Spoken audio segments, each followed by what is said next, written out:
嘅燒烤全部都係鮮肉現切，用炭火現烤㗎，仲有埋海鮮池嘅燒烤店，你哋有去過未呢？大家好啊，今日婷婷我燒烤癮發作啊！上次我嚟福田嘅時候咧，發現咗呢度有一家老翼峰嘅燒烤店喎。今日我由香港特登過嚟試下呢度嘅燒烤，究竟係咪真係咁好食先？大家跟我過嚟啊！我哋一入到嚟店入邊，我哋可以見到師傅咧即場咁樣切一啲新鮮嘅肉俾大家噶喎。你哋睇下，有好多餸菜可以點噶。咁呢度有好多嘅羊肉串燒啦，全部都係10幾、20幾蚊。我有選擇恐懼症，所以咧我唔點啦。我就睇到網上面咧有個118蚊嘅2人餐，睇下有幾好食先。哇！雖然佢係燒烤，但係啲菜話咁快就上齊啦。等我試下呢一個麻辣插肚先，最中意就係食麻辣噶啦，滿滿嘅四川麻辣風啊，好好味啊！佢個牛肚咧好爽脆，索晒麻辣嘅湯汁，中意食麻辣嘅你一定唔可以錯過啊！試下呢一個蒜蓉金針菇，你睇下佢索晒啲醬汁噶，哇醬啊，好夠酸啊，好好味啊，啱晒我呢啲重口味人士啊！睇個生蠔肥嘟嘟噶，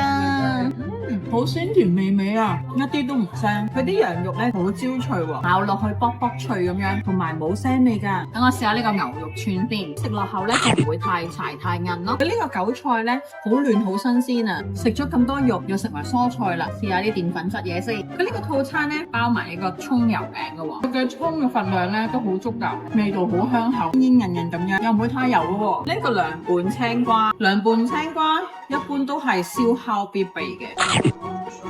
個醬汁都調得啱啱好嘅，酸酸鹹鹹辣辣咁樣。咁今日呢一餐咧，我哋3個人嚟食，只係食咗118蚊啫喎，你覺得抵唔抵咧？咁你哋同你嘅朋友仔又會唔會過嚟食呢一餐？歡迎留言話俾我聽，下集更精彩。